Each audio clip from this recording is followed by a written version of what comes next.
Para la palabra, ya creo que los chicos fueron a las clases, ¿sí? Ok.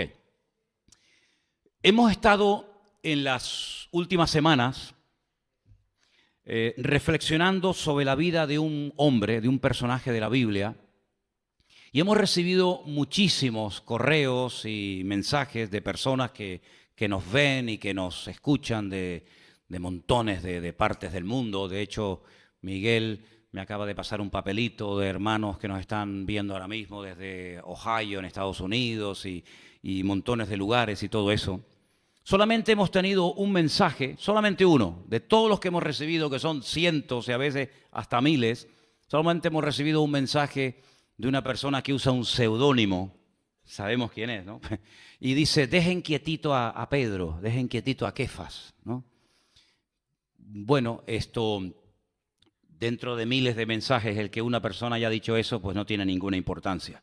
Nosotros hablamos de Pedro como podríamos hablar de Pablo, de Moisés, de David, de Simeón, de Judas y de tantos, porque basta que esté en la Biblia, basta que ese personaje esté en la Biblia para que nosotros tengamos la libertad de poder desmenuzar y de poder estudiar la vida de cualquier personaje bíblico. Incluso, fíjate lo que te digo, hasta la misma figura del diablo, hasta del diablo se puede hablar, porque a veces es bueno conocer cómo funciona, qué estrategias utiliza, qué nombre les da la Biblia, cómo actúa en una época, cómo actúa con los hombres solteros, cómo tienta a las mujeres, cómo atienta a los casados, cómo actúa con los líderes políticos y religiosos. Es muy interesante incluso estudiar la figura de este personaje siniestro, ¿no? Porque está en la Biblia, y si está en la Biblia, pues tenemos la obligación de estudiar y conocer todo eso, ¿no?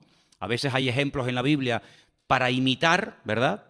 Y a veces hay ejemplos en la Biblia para no imitar. Si estudiamos la figura de Judas Iscariote, hombre, evidentemente lo estudiaremos, pero no para terminar haciendo lo que él hizo, que fue traicionar al Señor, venderlo, sino para no hacerlo, ¿verdad? Y estudiamos la vida de Pedro porque a mí me parece un hombre muy interesante. Porque hay algo que me llama mucho la atención de Pedro, y es que la Biblia lo presenta como un hombre con todo tipo de debilidades y de imperfecciones de carácter, es decir, muy humano. La Biblia no oculta que negó al Señor. ¿Ustedes cómo hubieran llegado a tener la información de que Pedro negó al Señor si no hubiera sido por la Biblia? ¿Hay alguna otra fuente de información que nos proporciona ese dato? ¿Verdad que no? ¿Por qué la Biblia lo cuenta? ¿Por qué la Biblia algo tan grave, algo tan feo como es negar públicamente al Señor? ¿Por qué no guarda silencio y por qué no dice, bueno, esto que nadie se entere? Es decir, los cristianos del siglo IV, por ejemplo, después de Cristo, sabían que Pedro negó al Señor. Y los hermanos de la Edad Media sabían que Pedro negó al Señor. Y los hermanos del siglo pasado también lo sabían y nosotros también lo sabemos. ¿Y cómo lo sabemos? Porque la Biblia nos lo cuenta. Porque la Biblia no oculta las realidades del ser humano. La Biblia no oculta que Adán y Eva pecaron. La Biblia lo cuenta con pelos y señales. La Biblia no oculta que David, el gran siervo de Dios, un día pecó. Y podía haber dicho el Señor, bueno, eso no lo cuentes. Que nadie nunca se entere que mi siervo David, el hombre más cerca de mi corazón, un día pecó. No, sino que la Biblia inspiró a los autores que escribieron esos relatos para que todos los cristianos de todas las épocas y de los 5 continentes supiéramos que un día David cometió un pecado terrible. La Biblia no oculta que Elías pasó por un tiempo de desánimo. Incluso le pidió al Señor, no aguanto más, quítame la vida. La Biblia no lo oculta. La Biblia no oculta el pecado de Acán, aquel hombre que dice que fue a la batalla a pelear a la ciudad de Jericó y se apropió de cosas que no podía tomar. La Biblia podía haber dicho, silencio, que nadie se entere. No, la Biblia lo cuenta. La Biblia no oculta el conflicto, la disputa, el problema que hubo entre 2 grandes hombres de Dios, entre Bernabé y Pablo. Podía haber dicho Lucas, bueno, ¿esto para qué lo vamos a contar? ¿Para qué tienen que saber los hermanos del Centro Evangélico Vida Nueva o los hermanos que nos ven y nos escuchan que un día Pablo y Bernabé tuvieron un problema? Eso no lo cuentes, que nadie se entere. No, no, la Biblia es muy clara en cuanto a las debilidades, en cuanto a los pecados de las personas. Y yo creo que una de las razones por las cuales el Señor no oculta, digamos, lo negativo o lo pecaminoso de las personas es para que no tengamos un falso concepto, una idea equivocada, errónea de dichas personas. Claro, si vemos a Abraham, a Moisés, a David, a Salomón y a todos los personajes de la Biblia siempre haciendo cosas maravillosas, nunca pecando, nunca cometiendo ningún tipo de equivocaciones, hermanos, sinceramente uno diría, esta gente más que seres humanos eran superhombres. Nunca pecaban, nunca se desanimaban, nunca eran tentados, nunca cometieron ningún pecado. No, no, no, no, no, en absoluto, en absoluto. Es más, hay un versículo en la carta que Santiago escribe que dice que Elías, fíjate de quién estamos hablando, uno de los profetas más grandes que jamás ha existido, Santiago dice que Elías era un hombre sujeto a pasiones semejantes como las de todos los hombres de toda la historia de la humanidad. Exactamente igual. Tenía sus altos y sus bajos, como tú y como yo. ¿Cuántos dicen amén? O tú después de conocer al Señor no has pecado nunca. No, yo pequé antes de conocerle. Sí, sí, yo también. ¿Y después de conocerle? ¿Ya no pecaste más? No me digas. Ni uno se escapa, hermanos, ni uno. Pues mira, estamos estudiando la vida de Pedro precisamente por eso. Porque vemos que fue un hombre muy usado por el Señor, sin lugar a dudas.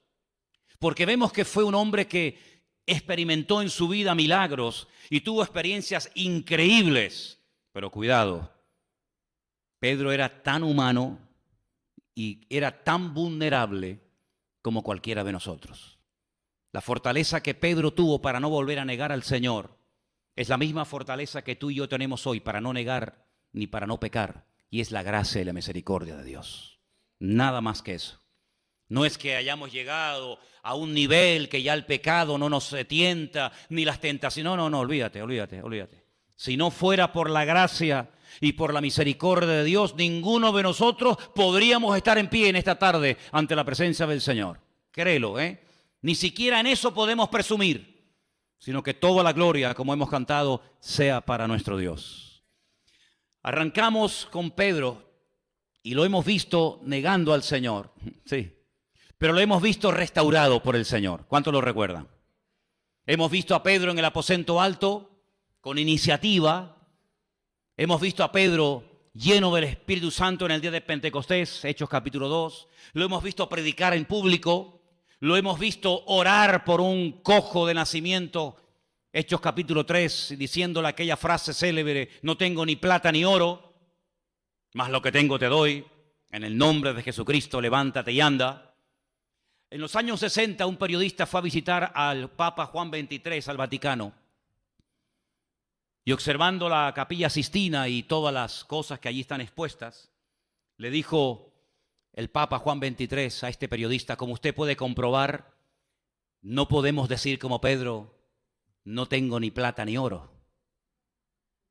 Y el periodista dijo, efectivamente, su santidad tiene mucha plata y mucho oro, es verdad.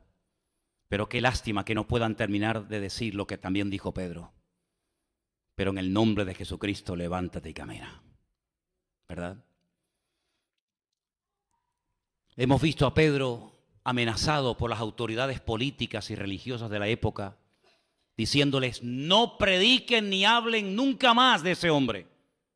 No queremos que se sigan haciendo milagros y prodigios y maravillas y que la gente cambie por el poder de ese Cristo que ustedes nos echan la culpa de que lo matamos nosotros. Y hasta ahora todo va de maravilla. Pedro cae, se levanta, es restaurado, es lleno del Espíritu Santo, pierde el temor a hablar en público, cosa que a mí también me tuvo que pasar porque no había peor castigo o peor consecuencia en mi vida que ponerme delante de una persona a hablar en público, porque era algo que no podía hacer, porque me quedaba tartamudo completamente y no podía desenvolverme. Y Dios me tuvo que sanar en ese área de mi vida. Y creo que lo ha hecho, ¿no? Creo que lo ha hecho. Y por eso cuando alguien, termino de predicar, no siempre, pero cuando alguien te dice, oye, qué bonita la palabra y la predicación, yo digo, dale gloria a Dios, porque si tú me llegas a conocer a mí, Si tú me llegas a conocer a mí, estoy completamente convencido que si hoy en día soy capaz de hablar en público es por la gracia de Dios, porque si fuera por mí, olvídate, salía corriendo y me iba ahora al partido del Tenerife. Así de claro, pero es la gracia de Dios, la misericordia de Dios. Y hasta ahora todo va muy bien. El jueves, cuando terminé de leer el capítulo 4, leímos por primera vez, en unos breves versículos, la historia de un hombre que se llamaba José, pero que los discípulos le cambiaron el nombre. Vamos a leerlo. Estamos en Hechos. Seguimos en el libro de los Hechos, capítulo 4. Los cristianos vivían juntos, no había necesidades entre ellos, había una solidaridad y un espíritu de generosidad tremendo entre los hermanos. Y el capítulo 4 termina hablándonos de este personaje. Leo en el versículo 36, 4:36 de Hechos. Entonces José, a quien los apóstoles pusieron por sobrenombre Bernabé, que traducido es hijo de consolación, que era un levita natural de la isla de Chipre, como tenía una heredad, la vendió y trajo el precio y lo puso a los pies de los apóstoles. Es la primera vez que yo veo en el libro de los Hechos una persona que tiene una propiedad y la vende y da todo el dinero a la iglesia. La pone a los pies de los apóstoles, es decir, somete la decisión de lo que se va a hacer con ese patrimonio, con ese dinero, al criterio de los apóstoles. Eso significa la expresión que puso el dinero a los pies de los apóstoles. No significa que vino y es así, toma, y se lo tiró, sino como decir, mira, ahí está el dinero, ustedes administrenlo como crean conveniente. Y así termina el capítulo 4. Y hasta ahora, repito, todo va de maravilla. Pero el primer pero que encontramos en el libro de los Hechos de una mancha, de algo negativo, la encontramos en el capítulo 5. Y es de ese capítulo del que yo quiero hablar esta tarde y sobre todo de esa historia. Capítulo 5 del libro de los Hechos empieza con la palabra pero, muchos milagros, muchas sanidades, multitudes que se convierten, poder y autoridad por donde quieras y cuando quieras, pero, ay amigo, ¿se acuerdan un mensaje que yo di hace años hablando acerca de los peros de la Biblia? Has sufrido, has tenido paciencia, has probado a los que se dicen ser apóstoles, pero, tengo contra ti que has dejado tu primer amor. Los peros, qué feos son, ¿verdad? En la vida de todos nosotros hay un pero. Es un buen hombre, es una buena hermana, muy agradable, muy simpático, muy cariñoso, muy no sé qué, muy tal, ¿verdad? Pero, seguramente si le preguntas a tu mujer, dime, háblame, dice, sí, pero... Ah, que sí, no se lo pregunte porque te vas a salir con una depresión terrible del culto. Todas las iglesias tienen un pero, todas. Esta también, 1, 2, 3, 20 pero. Y cantan, sí, alaban, la música está, la pantalla, no sé qué, el internet, que le vende aquí, que le vende allá, pero. Todos tenemos un pero. Manolo sí, Manolo, el pastor, pero. Tú también tienes pero, ¿eh? No te me mires ahora con cara de guardia civil, ¿eh? Todos tenemos peros. Y la iglesia primitiva también. Y tú dices, pero ¿cómo puede ser que en una iglesia tan grande, tan bendecida, con semejantes apóstoles? Mira, un día predicaba Pedro, otro día predicaba Santiago, otro día predicaba Juan. Era una iglesia que era una gloria aquello. Pero había un hombre llamado Ananías, con Zafira, su mujer, vendió una heredad, fíjate, igual que Bernabé. Vendió una heredad y este dice, pues si él vendió una heredad, yo ¿por qué no lo puedo hacer? Y dice que vende la heredad y sustrae, quita del precio, sabiéndolo también su mujer y trayendo solo una parte. Y la puso a los pies de los apóstoles. Esto es muy fácil de entender, no hay que ser muy listo para entender esto. Estos señores, este matrimonio, tenían, vamos a decir, un terreno. Y lo venden en 100.000 euros. No era obligatorio vender y traer dinero a la iglesia, no era una obligación, era algo que la gente quería hacer en un acto de generosidad y de apoyo a la obra. Y estos podían haber dicho, bueno, mira, hemos vendido la finca en 100.000 euros, vamos a dar a la iglesia una ofrenda de 10.000 euros. ¿Está bien? Pero no. Ellos quitan una parte, no sabemos cuánto, si un 10, un 20, un 30, un 40%, no sabemos. Y lo que hacen es que llevan a la iglesia el resto y quieren hacerle creer a la congregación y a los apóstoles que lo están dando todo. cuando es mentira. Podían haber dicho, mira Pedro, nosotros vamos a traer una parte del total que nos han dado por la venta. ¿Vale? Sí, perfecto, no hay problema. Como si no quiere dar nada. Pero no. Ellos quieren aparentar lo que no son. Quieren imitar una generosidad que no tienen.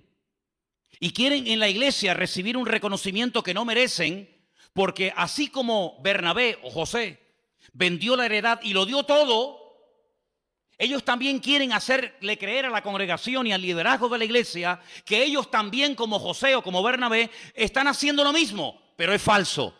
Han sustraído una parte, pero quieren hacerle creer a la iglesia que son muy generosos y que son un matrimonio muy solidario con la obra y que lo están dando todo a la obra. ¿Me entendéis? Y entonces, ¿qué pasa? Pues dice la Biblia en el versículo 3 que Pedro le dice a Ananías, ¿por qué Satanás llenó tu corazón para que mintieses al Espíritu Santo y sustrajeses del precio de la heredad? A ver, ¿por qué actúa de esta manera? ¿Qué necesidad tienes de meterte en este lío? ¿Es que acaso es bíblico tener que vender lo que tenemos para darlo a la obra de Dios? No. Es algo que tú has sentido hacer. Es algo que tú quieres hacer como otros hermanos lo han hecho, pero lo estás haciendo mal. Para llevarte una gloria que no mereces. Reteniéndola, le dice Pedro, argumento que les acabo de explicar. ¿No se te quedaba a ti y vendida no estaba en tu poder? ¿Por qué pusiste esto en tu corazón? No has mentido a los hombres, sino a Dios. Es decir, lo que estás tratando es de hacerle creer a Dios, al mismísimo Dios, que eres un hombre tremendamente solidario y una persona tremendamente generosa para con su obra. Y no es verdad, no es así tu corazón. Y entonces, ¿qué es lo que ocurre? Al oír a Ananías estas palabras, cayó y expiró. Y vino gran temor sobre todos los que lo oyeron. ¿Cuántos dicen amén? Lo que no iba a permitir la iglesia en ningún momento es que la gente se acostumbrara a vivir de apariencias. Lo que no iba a permitir Pedro ni los apóstoles en aquel momento es que se comenzara a permitir en la congregación que personas aparentaran lo que no eran.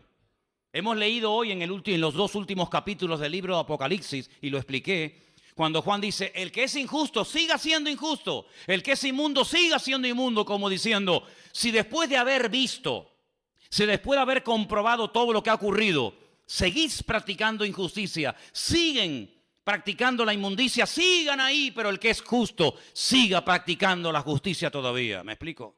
Es decir, Ananías y Zafira no tenían ninguna obligación de vender nada y traer todo el contenido de dicho dinero a la obra. En ningún momento eso era parte de la doctrina. En ningún momento eso era una obligación sí o sí impuesta por el liderazgo. No, señor, eso era algo voluntario. Y si usted quiere vender una finca y gastarse todo su dinero e invertirlo en un negocio, allá usted. Pero si lo haces, hazlo bien.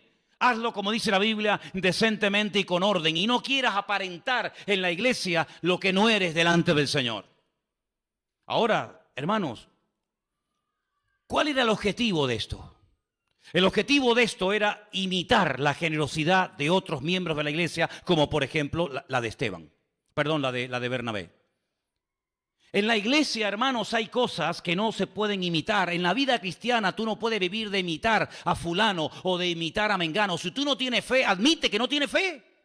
Si tú no tienes amor por las almas perdidas, no quieras aparentar que tienes un corazón tremendo por las almas perdidas. Si tu vida no es una vida de santidad, ¿para qué aparentas que vives en santidad? En otras palabras, la Biblia no le va a permitir absolutamente a nadie, se llame quien se llame y sea quien sea, que viva en la iglesia de una apariencia, porque en el mundo hoy en día se vive de la apariencia, pero en la iglesia el Señor sabe lo que somos y lo que no somos. ¿Cuántos dicen amén? Mira Pedro cuando en el capítulo 3 va a orar al templo y él se encuentra con aquel cojo de nacimiento, él admite, él no dice, no, yo estoy muy bien económicamente, yo estoy nadando en abundancia. A ver, ¿qué quieres? No, él admite, él no tiene ningún temor, porque no es ninguna humillación, sino es un acto de humildad, decir, mira hijo, no te puedo dar nada porque no tengo nada. No es que no quiera ayudarte, es que no tengo ni plata ni oro, no tengo patrimonio. Pero yo tengo algo que te puede solucionar la vida, y no solamente para que comas hoy y mañana otra vez a pedir, sino te voy a dar lo que Dios me ha dado a mí, que es el poder de orar por ti y que el Señor se glorifique sanándote en el nombre de Jesús. Así que levántate y camina. Y yo dije en ese día que es muy importante que reconozcamos delante del Señor y a nosotros mismos qué es lo que tengo y qué es lo que no tengo. Porque el mundo, como ya acabo de decir, vive de las apariencias. ¿Cómo estás? Bien, bien, bien, bien. ¿Cómo va todo? Bien, bien, bien, todo bien. Mentira. Sin embargo, delante del Señor, un paso muy importante es reconocer que necesito ayuda. Cuando el Señor da aquel hermoso mensaje que yo lo he llamado la constitución del reino, el famoso Sermón del Monte, Mateo 5, 6 y 7, lo pueden leer, capítulos extraordinarios. La primera bienaventuranza es un golpe al ego.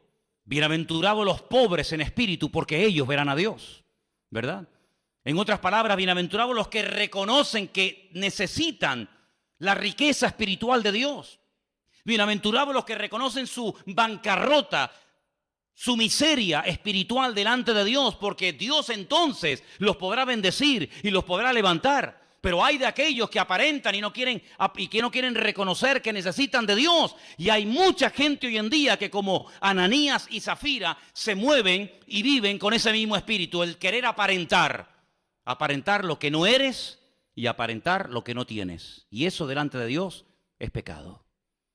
Y dice la Biblia que en ese momento en el que Pedro confronta a Ananías, al momento cae muerto delante de la presencia del Señor y delante de toda la congregación que allí estaba. Es decir, vemos que hasta ahora Dios ha hecho milagros basados en la misericordia. Sana a enfermos, levanta a cojos, levanta a personas que están lisiadas, pero ahora que esto es un milagro, y aquí está en operación el don de discernimiento de espíritus, ahora hay un juicio contra la iglesia.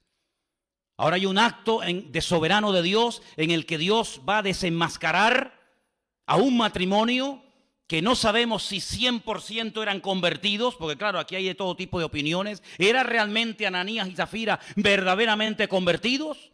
¿O eran personas que se habían acostumbrado a venir y asistir a la iglesia, pero en el fondo de su corazón no eran cristianos, pero pretendían vivir como cristianos? Eso solamente Dios lo sabe. ¿Qué hizo la iglesia con el dinero que dieron? ¿Lo usaron? ¿Lo devolvieron? Nadie lo sabe. Lo que está bien claro es que Ananías en ese momento cayó muerto ante la presencia del Señor. Y ese día los jóvenes de la iglesia tuvieron trabajo, porque dice la Biblia, vamos a leerlo, en el versículo 6, que los jóvenes se levantaron y lo envolvieron y sacándolo lo sepultaron. Qué culto, ¿te imaginas? Son cultos muy extraños. De repente en la calle se ponen a predicar, oran por los enfermos, otros se ponen a cantar en una cárcel, se produce un terremoto.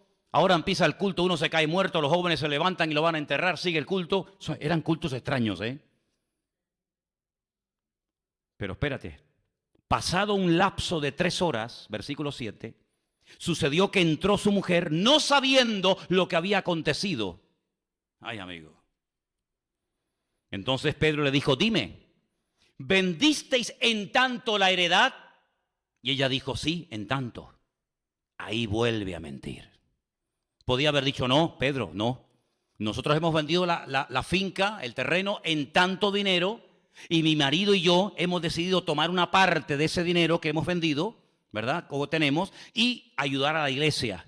Pero cuando Pedro le dice, ustedes vendieron la finca en tanto dinero, ella no reconoce que está mintiendo, sino que vuelve otra vez a insistir diciendo, sí, efectivamente, en ese dinero fue el que nos dieron. Ay, amigo. Desaprovechó una oportunidad de oro. Yo siempre he dicho, hermanos, que en la vida cristiana, en la vida misma, se van a presentar oportunidades. Aprovéchalas. Aprovecha las oportunidades que Dios te da. Dice la Biblia, y el domingo pasado lo decía, si oyereis hoy su voz, no endurezcáis vuestros corazones. Eso de que, bueno, ya mañana lo voy a pensar. No te jactes del día de mañana, dice Proverbios 27:1, porque tú no sabes qué dará de sí el día. Entonces ella dice, sí, en tanto la hemos vendido. Y entonces, ¿qué ocurre? Versículo 9, Pedro le dijo, ¿por qué convinisteis en tentar al Espíritu del Señor? He aquí a la puerta los pies de los que han sepultado a tu marido, y también te van a sacar a ti ahora mismo. Al instante ella cayó a los pies de él y expiró. Y cuando entraron los jóvenes, se encontraron otro fiambre. Ya habían sacado a uno. Y dice yo, pero ¿qué pasa hoy en el culto? Como sigan así, vamos a tener que montar una funeraria Vida Nueva. Que vamos a enterrar a uno, ahora a otro. Bueno, Pedro, mátalos a todos de golpe para que no estemos entra, sale. Entraron los jóvenes, la hallaron muerta, la sacaron y la sepultaron junto a su marido. Y ahora dice versículo 11, y vino gran temor sobre toda la iglesia y sobre todos los que oyeron estas cosas. Vamos, como para pasarse, como para pasarse con Pedro. Pues dice, ¿se acuerdan ustedes aquella historia cuando el profeta Elías sube a lo alto de una montaña? Todo esto está en el Antiguo Testamento. Y dice la Biblia que un rey lo manda a llamar y manda a un capitán con, creo que eran 50 soldados, y desde el valle grita al varón de Dios, al profeta que está en lo alto de la montaña, y le dice, varón de Dios, baja que el rey te está llamando. Así como tomándoselo un poco a la ligera, ¿no? Eso de varón de Dios. Y le dice el profeta que está arriba en la montaña, si verdaderamente yo soy un hombre de Dios, que caiga fuego del cielo ahora mismo. Y ¡bum! Cayó fuego y se los cargó a todos. El rey dice, mándame a otros 50 con el correspondiente capitán. El capitán dice, hombre de Dios, como así, como con, ¿cómo decimos en Canarias? Con tintín, ¿eh? Con rintintín, ¿no? Si eres hombre de Dios, baja, y le dice Elías, si yo soy verdaderamente hombre de Dios, que quede bien claro hoy delante de ti. ¡Fum! Y cayó fuego del cielo. ¿Sabes cómo fue el tercer grupo? Se tiraron en tierra. Le dijeron, por tu madre, Elías, por favor, Elías, hombre de Dios, baja. Ah, ok. El respetito es muy bonito, decimos en Canarias. Ahora sí. Y bajó y fue a hablar con el rey. Hay gente que se toma a broma las cosas de Dios. Maridos inconversos que se ríen de sus esposas cuando las ven orar o leer la Biblia o venir a la iglesia. Ándate con ojo. No vayas de chulito por la vida. Ándate con ojo, amigo. Hijos que se ríen de los padres cuando cuentan su testimonio o dicen que quieren servir al Señor y vienen a la iglesia. Las cosas del Señor son muy sagradas. Al Señor, a Dios, no solamente hay que amarlo con todo el corazón, con todo el alma y con todas las fuerzas, sino que también a Dios hay que respetarlo y temerlo. El principio de la sabiduría es el temor, el respeto a Dios. El hombre ha perdido el respeto a Dios, hasta blasfema el nombre de Dios. En este país se blasfema contra el nombre de Dios cada día. Y este milagro, este juicio que cayó en la iglesia, porque ¿quién mató a Ananías? ¿Quién mató a Zafira, su mujer? ¿Pedro? ¿Quién fue el que lo hizo? Díganlo ustedes, no tengan miedo. ¿Quién lo hizo? Ah, lo hizo Dios. Ah, claro que sí. Pero Dios no es amor. Claro. Claro que sí. ¿Quién ha dicho lo contrario? Claro que Dios es amor. Y si no fuera por el hecho de que Dios es amor, ni tú ni yo estaríamos hoy aquí en esta iglesia. Porque si Dios solamente fuera justicia, si Dios solamente fuera justo y no amor, tú y yo hoy estaríamos muertos. Pero gracias a Él de que es amor, pero no te olvides nunca, no te olvides, amigo, de que Dios también es justo. Y Él ha dicho en su bendita y poderosa palabra que la paga, la consecuencia, el resultado del pecado, ¿cuál es? La muerte. Y si lees la Biblia en alemán, el versículo te dice lo mismo. Y si la lees en hebreo, te dice lo mismo. Y si la lees en árabe, te dice lo mismo. En el idioma en el que la leas, la Biblia dice que la paga, la consecuencia a corto y a largo plazo del pecado es la muerte. Lo que pasa es que hay algo que al hombre le da como una falsa confianza. ¿Sabes cuál es? Que Dios, cuando cometes un pecado, generalmente no te condena o no te juzga al momento. Y eso es lo que le da alas al pecador, decir, ¿ves? Mira, ¿qué? Tú vas a la iglesia, te vas de santita, vas a la iglesia, no sé qué, yo acabo de pecar, acabo de hacer esto y a mí no me ha pasado nada. ¿Te das cuenta? Esa es la falsa confianza, el filo de la navaja en la que muchos viven. Y sacan pecho y presumen del pecado. Dice la Biblia, ay de aquellos que son valientes para emborracharse. Ay de aquellos que tienen valor para pecar, pero no tienen valor para confesar que el Señor es el Señor de señores y el Rey de reyes. Ay de aquellos que tienen valor para el mal, pero son cobardes para hacer la voluntad de Dios en su vida. Amén, hermanos.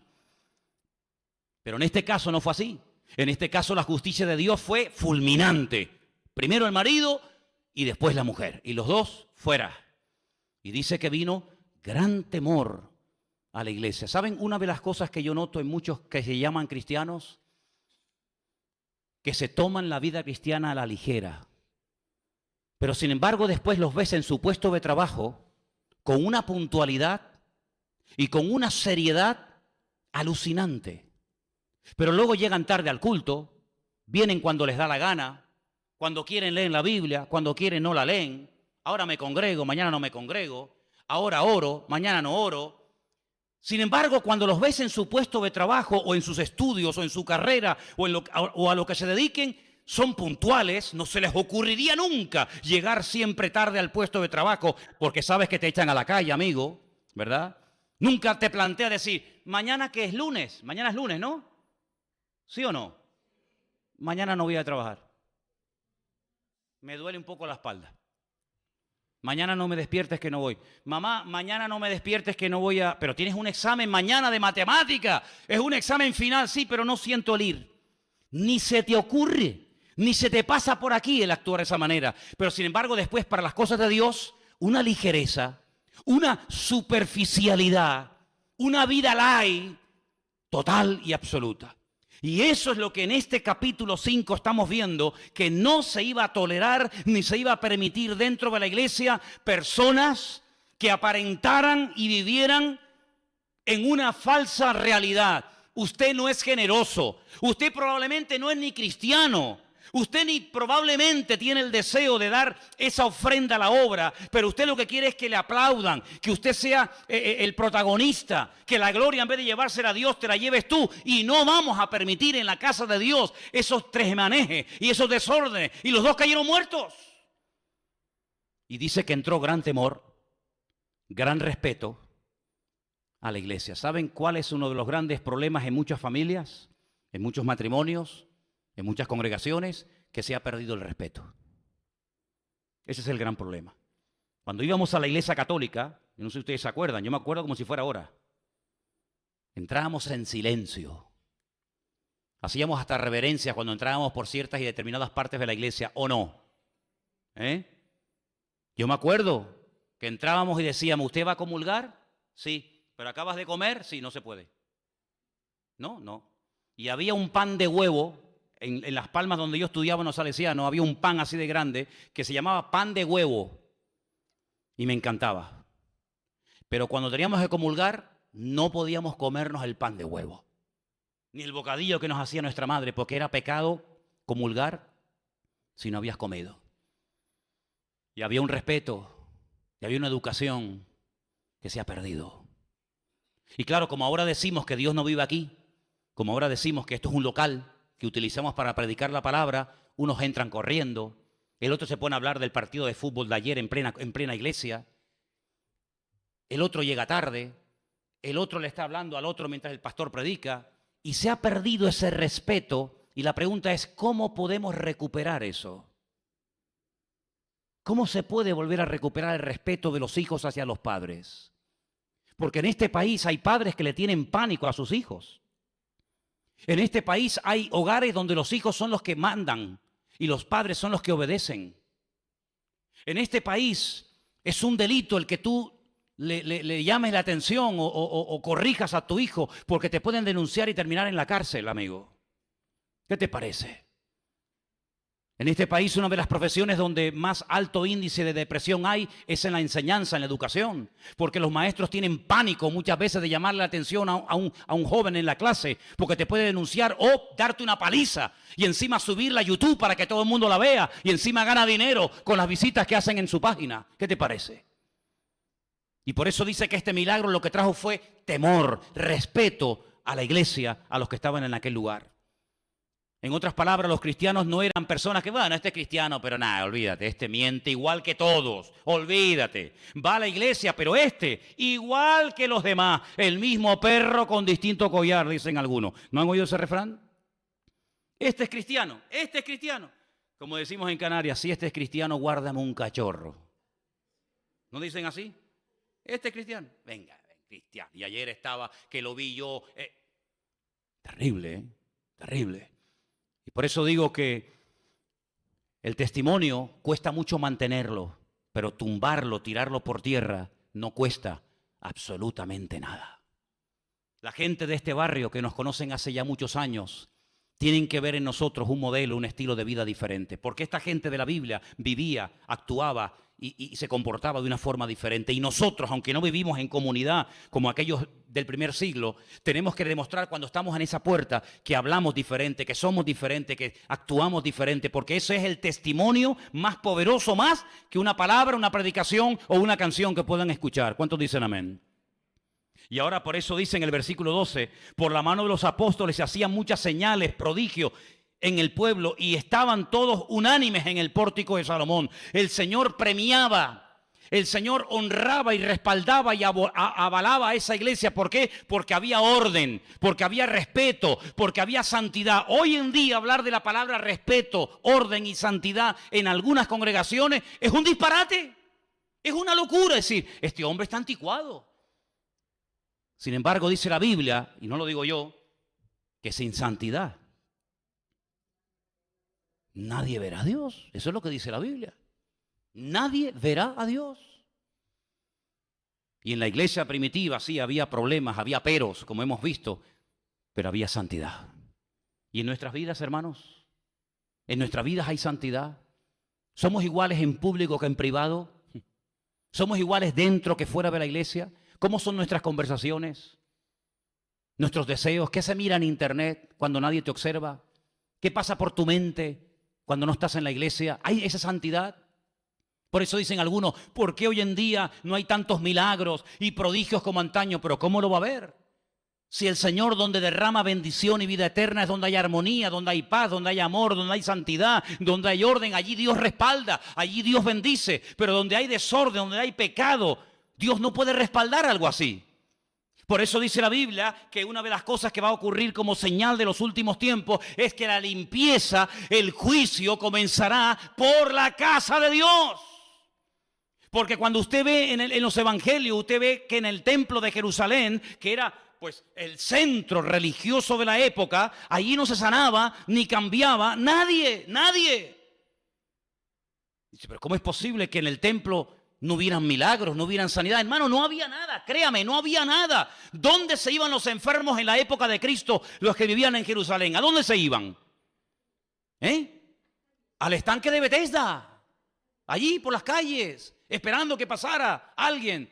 Y en el estanque de Betesda, que está al lado del templo, al ladito del templo estaba, allí dice que había multitudes, léalo en Juan capítulo 5, multitudes de ciegos, de cojos, de paralíticos, esperando que algo que se había corrido como un rumor, pero que realmente nunca ocurría. Dice que un ángel descendía de tiempo en tiempo y movía el agua y el primero que se metía quedaba sanado. Pero allí no se sanó nunca nadie, allí no se curó nunca nadie, no lo dice ni la Biblia ni la historia secular. Era una leyenda que se había traspasado de generación en generación. Aquí mira, viene un ángel de vez en cuando, mueve el agua y el primero que se mete se cura. Y entonces el Señor, cuando va al estanque de Betesda, según Juan capítulo 5, le dice a un paralítico que lleva 38 años botado, tirado en el suelo, le dice, ¿tú quieres ser sanado? Y ya había perdido prácticamente la fe y la confianza de que algún día sería sanado. Y dice, es que nadie me puede meter en el agua. Y el Señor lo levanta. Pero fíjate lo que ocurre cuando el Señor entra en el templo, ¿os acordáis? Él entra con el pollino de asno en el día triunfal. Llega al templo y ¿qué hace? ¿Qué hace? Lo limpia. Lo limpia de adentro hacia afuera. Nosotros somos expertos en querer cambiar las cosas de afuera para adentro. Y el Señor es al revés. El Señor nos cambia de adentro hacia afuera. Dice que volcó las mesas de los cambistas. Dice que sacó a toda aquella gente que estaba allí comerciando en el templo y dice a continuación, y vinieron mudos y cojos y paralíticos y ciegos y eran sanados y la gente comenzó a alabar al Señor. Claro, porque estaba frenada la bendición, estaba frenada la presencia del Señor por la inmundicia que había allá adentro. Y el Señor dice, mi casa la habéis convertido en una cueva de ladrones, cuando mi casa tiene que ser una casa de oración para todas las naciones de la tierra. Y el Señor limpia la casa y automáticamente comienzan a producirse los milagros. Antes la gente, ¿a dónde se iba? A cualquier sitio, Bethesda, donde fuera. Ahora no, ahora van al templo porque allí está la presencia y ahí está la bendición del Señor. Y lo mismo tiene que ocurrir en nuestras vidas. En la iglesia primitiva, hermano, no podían permitir desde el primer momento, esto estaba empezando recién, no se podía permitir este tipo de actitudes. Personas que iban y aparentaban, no, fuera, se limpió. Muerto el perro, se acabó la rabia. Ananías y Zafira, fuera. Y entonces comienzan los milagros, comienzan los prodigios, comienzan las maravillas. Pero esto no es algo nuevo que pasaba solamente en la época de la iglesia primitiva. Esto siempre ha sido así, hermanos. Mira, escúchame bien. Cuando en tu vida no pasa nada, es porque algo está pasando. El Señor le dijo a Josué, te voy a poner otro ejemplo. Todo lugar que pise la planta de tu pie será tuyo. Todo, a donde vayas, nadie te podrá hacer frente, ¿eh? Me da igual, son filisteos, amorreos, cananeos, jebuseos, lo que sea. Yo, como estuve con Moisés, estaré contigo. Así que para adelante, fuerza, dice valiente, venga. Fueron a Jericó, las murallas cayeron por el poder de Dios, de arriba abajo. Al día siguiente o a los pocos días van a pelear contra una pequeña población llamada Jai. Hacen el ridículo, pierden la batalla. Hombres mueren. Josué se rasga las vestiduras y dice, Señor, esto no es lo que tú me has dicho. No es una de cal y una de arena, un día gano y otro día pierdo, no. ¿Por qué ayer ganamos a la grande y hoy a la pequeña perdimos? ¿Por qué? Y el Señor señala con el dedo y dice, porque hay pecado entre el pueblo. Esa es la razón. Siempre es igual. Siempre es igual. Tú dijiste que nadie cogiera nada. Tú dijiste que nadie tomara nada, sino que todo se iba a dedicar al Señor y hay una persona entre el pueblo. Ahora estamos hablando de un pueblo de casi 2 millones de personas, ¿eh? ¿Cómo iba a saber Josué en 2 millones de personas quién fue el que pecó? Es imposible. Imposible. Cuando tú pecas no te salen así unos pelos así, se te pone el pelo verde y unas verrugas, ¿no? Sí, mira, ese no se ve. Pero lo que el hombre no ve, el Señor sí lo ve. No es que yo haya fallado, Josué, yo no fallo, yo soy el mismo. El problema es que no se han cumplido los requisitos. Que se levante el pueblo mañana temprano en la mañana y empiezan a pasar, claro, imagínate tú, familias enteras, miles y miles de personas. Vete tú a saber quién fue el que pecó. ¿Quién fue? Y el Señor le dice, ese es. Un tal Acam. ¿Os acordáis la historia? Dice, quítalo de en medio. Quita el cáncer de en medio. Cuando quitaron al personaje este del medio, dice, ahora vete a pelear otra vez. Ganaron la guerra. ¿Cuántas guerras tú has ganado? ¿Cuántas batallas, espiritualmente hablando, tú has ganado? Muchas, ¿verdad?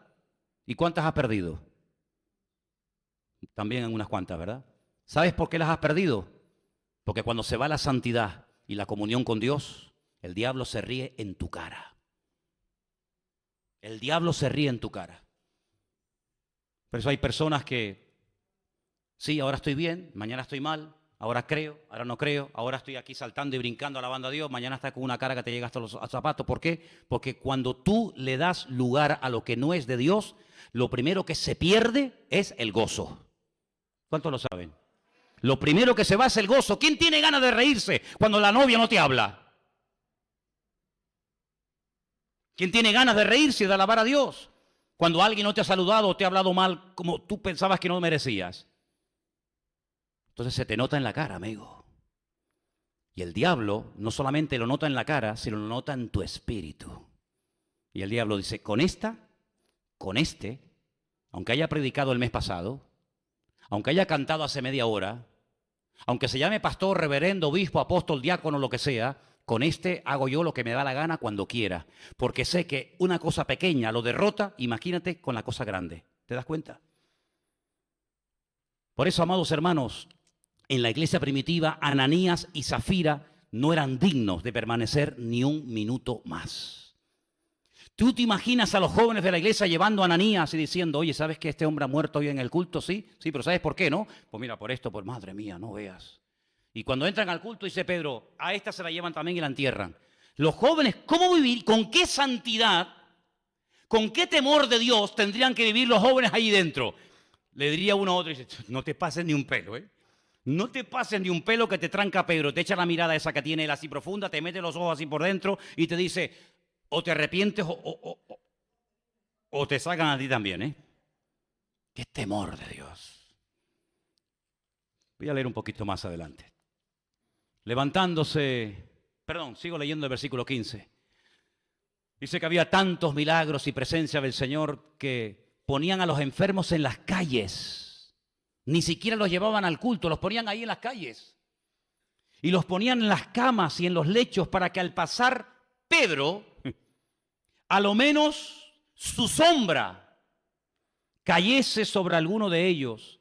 Y aún de las ciudades vecinas venían muchos a Jerusalén trayendo enfermos y atormentados de espíritus inmundos, y todos eran sanados. Pero ¿cómo no voy a hablar de Pedro, hombre? ¿Cómo no voy a habar de Pedro, Barak Shalom, o como rayo te llames ahí en internet? ¿Cómo no voy a hablar de Pedro? ¿Cómo no voy a hablar de Pedro, por favor?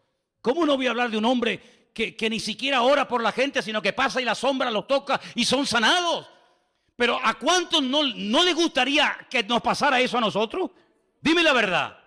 Oye, sería una pasada venir al culto y que todos los enfermos del barrio digan, va a empezar el culto, saquen a los enfermos a la calle y vengan a las ambulancias de la residencia Candelaria, del hospital, y los pongan todos ahí, porque ahora esta gente va a empezar el culto a las 6:30, prepárense, y todos los enfermos ahí.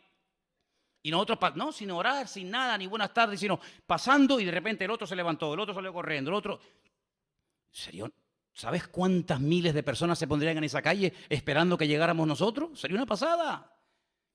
Pues hermanos, el poder de Dios no ha cambiado y tenemos que orar para que el Señor derrame de su gloria y para que se hagan milagros, señales y prodigios, porque la gente, hermanos, está tan endurecida que le habla, y es como cuando le echas agua al pato, le resbala la palabra como el agua, pero cuando vean el poder de Dios, sus conciencias van a ser sacudidas, y necesitamos urgentemente que Dios derrame su gloria sobre esta tierra. Pero para eso tiene que haber un requisito indispensable e insustituible, y es la santidad y el orden y la limpieza en la casa del Señor. ¿Cuántos dicen amén? Versículo 17. Levantándose el sumo sacerdote, otra vez de verdad, levantándose, y todos los que con él estaban, esto es la secta de los saduceos, se llenaron de celos. ¿Tú sabes que los saduceos eran religiosos, pero dice que no creían en la resurrección de los muertos? Pero ¿cómo puede ser una persona creyente y no crea en la resurrección de los muertos? No, ni en ángeles tampoco creían. ¿Pero qué creyentes son estos? Bueno, es que hoy en día hay creyentes que no creen en los milagros. ¿Cómo? ¿Que un creyente no cree en los milagros? Sí, así. Es decir, estos son sumos sacerdotes, había dos, Anás y Caifás, uno era del gremio, del grupo de los saduceos y otro de los fariseos, y habían unos que no creían en la resurrección de los muertos ni en ángeles. ¿Y qué tipo de creyentes son estos? Bueno, pues como hoy en día te encuentras a creyentes que le dicen, tú sabes que yo fui a la iglesia endemoniado, endemoniado, y el Señor me liberó, y te dice, no, pero eso era una cosa de bipolar, ¿no? Bipolar no, ni polar, ni dorada, ni pilsen. Eso era una posesión diabólica, amigo. Y el Señor me liberó. Y te dicen, no, yo no creo en eso. Pastores que dicen que ya no hay milagros, como los saduceos, y estos eran los que tenían poder y autoridad. Es increíble. Y entonces dice, le echaron mano a los apóstoles y los pusieron en la cárcel pública, mas un ángel del Señor, abriendo de noche las puertas de la cárcel, los sacó fuera y les dijo, id y puestos en pie en el templo, anunciad al pueblo todas las palabras de esta vida. Habiendo oído esto, entraron por la mañana en el templo y enseñaban. Entre tanto vinieron el sumo sacerdote y los que estaban con él, y convocaron al concilio y a todos los ancianos de los hijos de Israel, y enviaron a la cárcel para que fueran traídos. Ay, amigo, esto es buenísimo. Cuando llegaron los alguaciles, no los hallaron en la cárcel. Entonces volvieron y dieron aviso diciendo, por cierto, la cárcel hemos hallado cerrada con toda seguridad. Y los guardas afuera de pie ante las puertas, mas cuando abrimos, a nadie hallamos dentro. Esto es buenísimo, no me diga. Este es el humor de Dios. Este es el buen humor del Señor. Cuando oyeron estas palabras, el sumo sacerdote y el jefe de la guardia del templo y los principales sacerdotes dudaban en qué vendría a parar aquello. Pero viniendo uno les dio esta noticia: he aquí los varones que pusisteis en la cárcel están en el templo y enseñan al pueblo. Entonces fue el jefe de la guardia con los alguaciles y los trajo sin violencia. Qué educaditos, tranquilito. Ya. Porque temían ser apedreados por el pueblo. Le tenían más miedo al pueblo que a Dios. ¿Qué es lo que pasa muchas veces? No quieren perder poder, no quieren perder autoridad, quieren seguir mangoneando las conciencias, aunque Dios lo tengan en contra, pero no quieren perder el prestigio. Entonces, no, vengan, que queremos hablar con ustedes, chicos, vamos a tener una reunión de oración. ¿Qué les parece, muchachos? Cuando los trajeron, les presentaron al concilio y el sumo sacerdote les preguntó diciendo: ¿no os mandamos estrictamente que no enseñarais en ese nombre? Y ahora habéis llenado a Jerusalén de vuestra doctrina y queréis echar sobre nosotros la sangre de ese hombre. Ahí viene Pedro otra vez, bendito sea Dios. Ahí viene Pedro otra vez. A este como lo pincharas un poco, amigo, como pincharas un poco a Pedro. Salta Pedro y dice: es necesario obedecer a Dios antes que a los hombres. El Dios de nuestros padres levantó a Jesús, a quien vosotros matasteis colgándole en un madero. Otra vez le vuelve a dar con la metralleta. A este Dios ha exaltado con su diestra por príncipe y salvador, para dar a Israel arrepentimiento y perdón de pecados. Nosotros somos testigos suyos de estas cosas, y también el Espíritu Santo, el cual ha dado Dios a los que le obedecen. Oyendo esto se enfurecían y querían matarlos. Tú sabes que hay gente que darían lo que fuera por matar a todos los cristianos. Es increíble esto, Es increíble. ¿A quiénes están persiguiendo hoy en día y matando y crucificando y quemando y haciendo barbaridades? A los cristianos. A los cristianos. Porque no soportan la presencia, la bendición y la gloria del Señor en la vida de esa gente. No lo soportan. Pero dice aquí, más adelante: entonces levantándose en el concilio un fariseo llamado Gamaliel. Amigo, este personaje es tremendo. Este fue el maestro de Pablo. Este fue el maestro de Pablo, criado a los pies de Gamaliel. Este fue nieto de Gilel. Antes de Cristo hubieron dos grandes sumos sacerdotes, Shammai y Gilel. Gilel fue el que dijo: todas las cosas que queráis que los hombres hagan por vosotros, hacerlas así por ellos. Esa frase es de Gilel y Cristo la empleó en el Sermón del Monte. ¿Qué te parece? Este es el nieto de Gilel, nombre buenísimo. Gamaliel era un doctor de la ley, venerado por todo el pueblo. Mandó que sacasen fuera por un momento a los apóstoles y luego dijo: varones israelitas, mirad por vosotros lo que vais a hacer respecto a estos hombres. Porque antes de estos días se levantó Teudas diciendo que era alguien. A este se unió un número como de 400 hombres, pero él fue muerto y todos los que le obedecían fueron dispersados y reducidos a nada. Después de este se levantó Judas el Galileo en los días del censo y llevó en pos de sí a mucho pueblo, y pereció también él, y todos los que le obedecían fueron dispersados. Y ahora os digo, escuchen, apartaos de estos hombres y dejadlos, porque si este consejo o esta obra es de los hombres, se desvanecerá. Mas si es de Dios, no la podréis destruir. No seáis tal vez hallados luchando contra Dios. Qué consejo más sabio, Esta es una sabiduría increíble. Ándense con ojo. Si esto no es de Dios, ni te muevas, se va a caer solo. Pero como sea de Dios. Y convinieron con él y llamando a los apóstoles después de haberles azotado. Terrible, Los azotaron. Les intimidaron que no hablasen en el nombre de Jesús y los pusieron en libertad. Esa fue la noche más triste para la iglesia primitiva, ¿verdad? Esa fue la noche más triste y dolorosa para Pedro y para Juan, que por predicar al Señor y por haber sanado a un enfermo y por predicar del Evangelio, los azotan, los intimidan, los amenazan, ¿sí o no? ¿Cuántos dicen amén? Pues se equivocó, hermano. Usted no tiene que decir amén a todo lo que yo digo.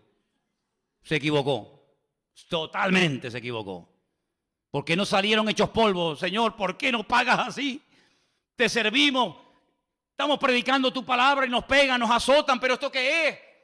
¿De qué sirve tanto esfuerzo? ¿De qué sirve que predique tu palabra? ¿De qué sirve? De nada. No, mi amigo, no. Lea el versículo 41. Ellos salieron de la presencia del concilio, ¿cómo? Dígalo fuerte, gozosos, más fuerte, gozosos de haber sido tenidos por dignos de padecer afrenta por causa del nombre. Y todos los días en el templo y por las casas no cesaban de enseñar y de predicar de Jesucristo. Dele un fuerte aplauso al Señor en esta tarde. Dígale, gloria a Dios. Gracias, Señor. Aleluya. Aleluya. Gloria a Dios. Qué tremendo, ¿eh? Increíble. Increíble, hermano. Pero ¿quién puede sentir gozo después de darte una cuerada? ¿Alguien se presenta como voluntario? ¿Le damos una cuerada aquí a algún hermano? Miguelito, ¿viene para acá? ¿No? Luis, Raúl, venga hombre, anímate, venga.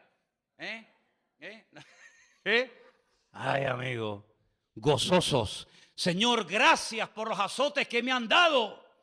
Gracias porque soy digno de padecer como tú padecías.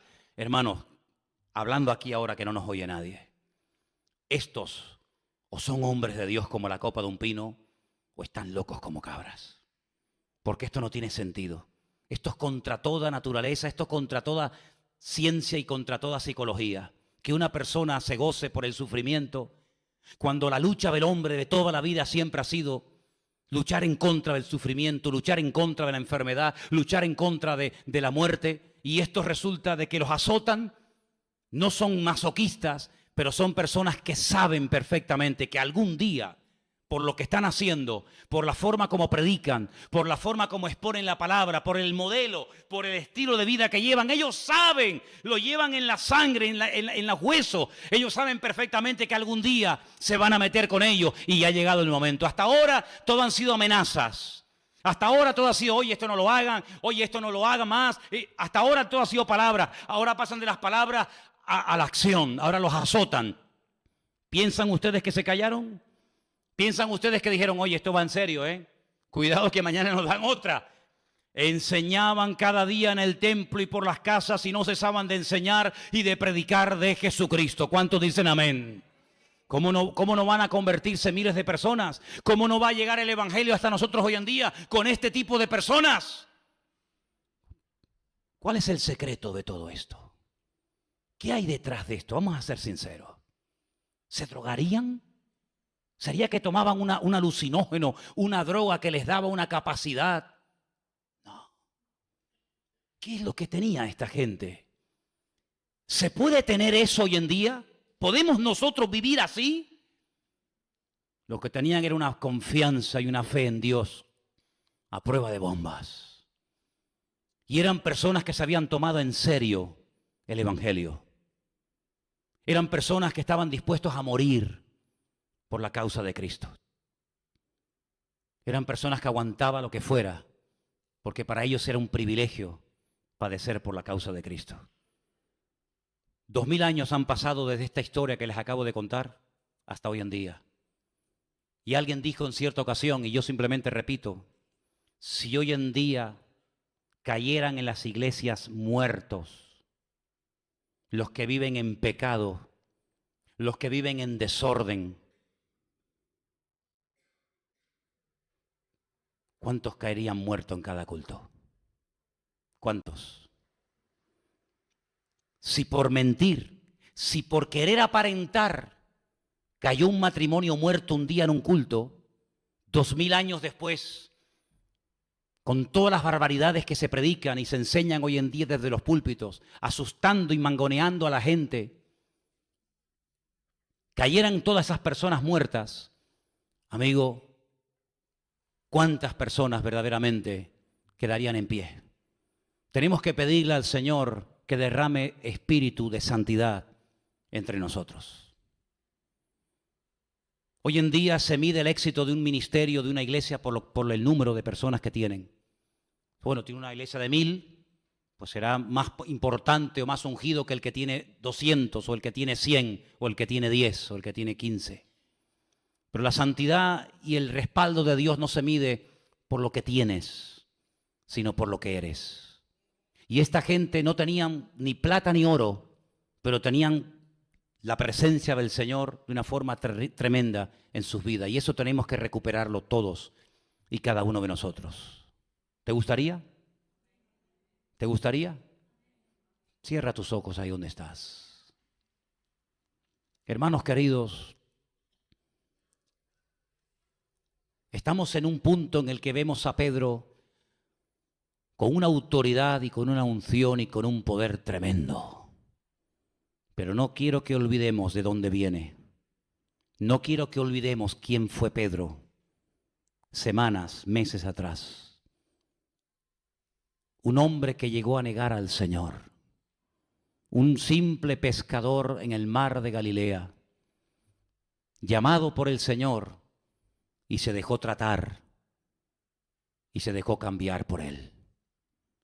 Si el Señor pudo utilizar a ese hombre con tantos defectos y con tantas debilidades de carácter como él tenía, y lo pudo llegar a usar de una forma tan maravillosa, ¿por qué el Señor no lo puede hacer también contigo y conmigo si nos ponemos en sus manos y le pedimos que nos trate, que nos restaure y que nos use?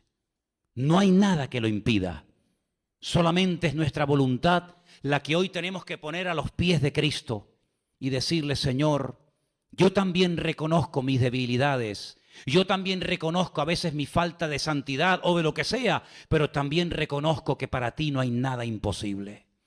No importa si eres tímido o atrevido, no importa si eres elocuente o torpe a la hora de hablar, no importa. Lo importante es lo que le permitas hacer al Señor en tu vida.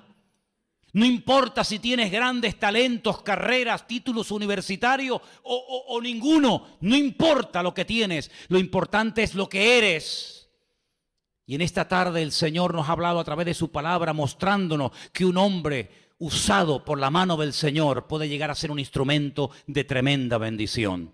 Pero que el Señor quite también de nuestra vida, y debemos de pedirle: Señor, quita de mi vida la apariencia, quita de mi vida cualquier actitud que se parezca a la de Ananías o a la de Zafira. Quiero, Señor, que arranques de mi vida toda actitud que no te glorifica a ti, Señor, y que hagas de mí una persona útil, una persona que pueda ser usada en cualquier momento como Dios quiera. Pidámosle eso al Señor en esta tarde, hermanos. Padre, te damos gracias por tu bendita palabra, Señor. Gracias porque vemos cómo un hombre puede ser transformado cuando se deja cambiar por ti, Señor. Gracias por la vida de Pedro, Señor. Gracias porque este hombre fue creciendo, fue madurando. Y es una inspiración para nuestra vida ver cómo un hombre como él pudo llegar a ser tan útil. Nosotros te pedimos exactamente lo mismo, Señor.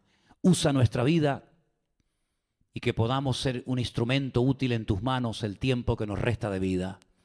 Quita de nosotros cualquier actitud, quita de nosotros cualquier cosa que no te agrade, que no te glorifique, que sea un impedimento para ser usados por Dios. Y te pido que traigas siempre espíritu de santidad a nuestras vidas.